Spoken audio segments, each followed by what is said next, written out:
This is Inyo, a petroglyph site in the eastern California desert. The name is reputed to mean dwelling place of a great spirit. Indeed, it is. Inyo is old, but dating anything here has proven to be exceptionally difficult.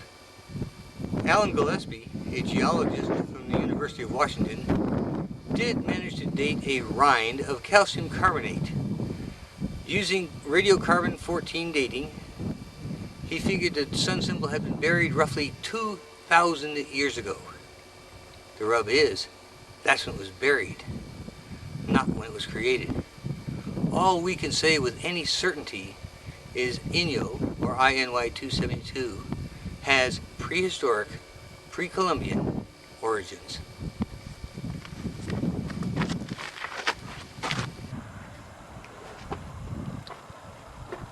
Modern analysis is wanting any reasonable explanation for the petroglyph phenomenon. Yet there are several well-promoted theories. The oldest being that petroglyphs were not writing of any sort. And if not writing, it must be art. And if it's art, it's probably related to hunting magic. More modern theories are equally absurd. One says that petroglyphs were created by shaman under the influence of hallucinogens. And another, the petroglyphs are simply meaningless doodles. These are all remarkably naive explanations, and easily dismissed.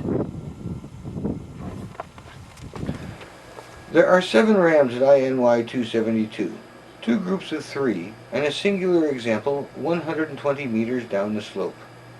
At the same time, there are at least 13 sun symbols in a variety of designs and styles. Inyo should have been declared the sun or solar related, but that wasn't part of the theory.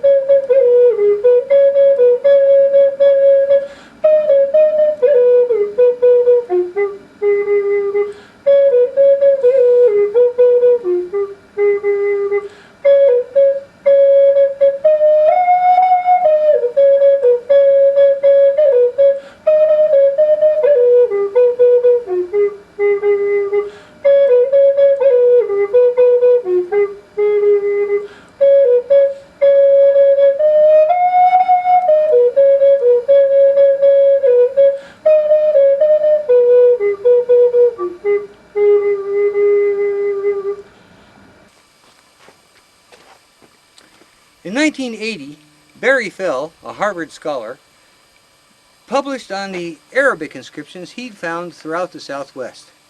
He published his findings in the Journal of the Epigraphic Society, ESOP, and then he published a popular book, Saga America. In both, he claimed that this inscription read, in ancient Arabic, "Celebrate the festival of the new year, when the ram and sun are in conjunction." Now, Fell was in a lot of hot water over this because it violated the paradigm. The paradigm being that there was no old world visitation to the Americas prior to Columbian times. 2 researchers, Alan Gillespie and John Palansky, came to Inyo on the equinox to prove or disprove Fell's reading. What they found amazed even them. Gillespie and Palansky discovered this 6-line design to be split by light and shadow on the evening of the equinox. This is a very deliberate heliolithic device. Alan Gillespie returned many times and eventually published on the remarkable precision which this device functions. Eventually, they identified several other heliolithic devices. This spiral notes the summer solstice with an elegant sundagger. One of these sun symbols is quartered by sunlight on the mornings of the August and May cross quarters. Another investigator, Vincent Yoder, noted yet another equinox event marker. This one works in the morning. Rod Schmidt found this circle to be split by light and shadow on the morning of the winter solstice. Schmidt also found this display to take place on the mornings of the November-February cross quarters.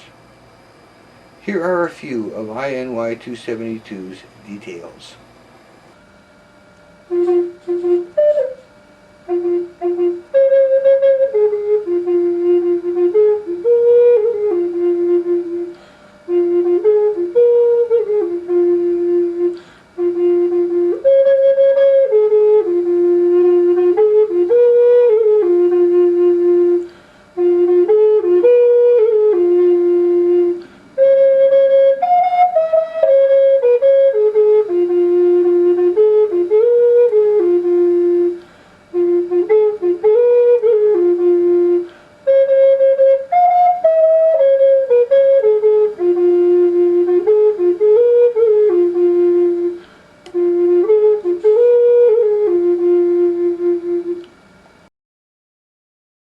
Phil found a Arabic connection, but INY 272 appears to have Celtic calendrics.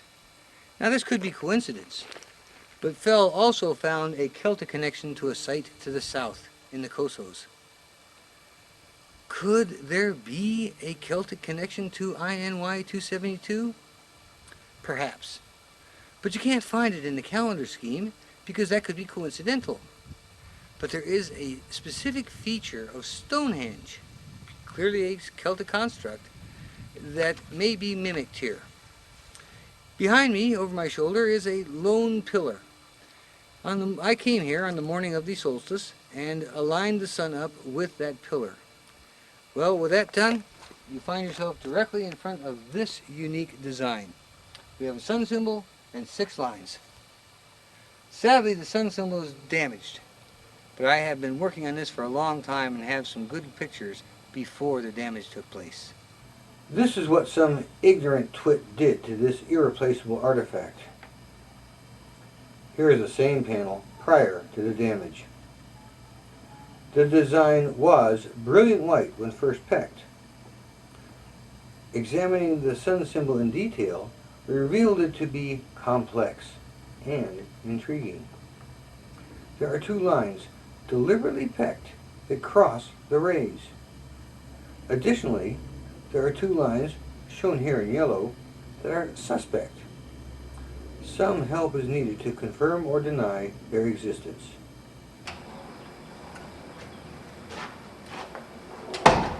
I'm here at California State University, San Bernardino, to discuss the sun symbol problem with Dr. Russell Barber. I provided Dr. Russell Barber with an exact replica of the sun symbol, and he is experienced in lithics and stoneworking. We'll see what he has to say about this particular problem. Hi, Dr. Barber. How are you? Fine, thanks. All right. I've explained pretty much the project. What do you think? Well, not having seen the original, but having seen this, and You're pretty much convinced that this is just like the original? well, seems to be. You've Okay. got the latex mold here, you've got the photographs. I don't see any reason to believe it isn't.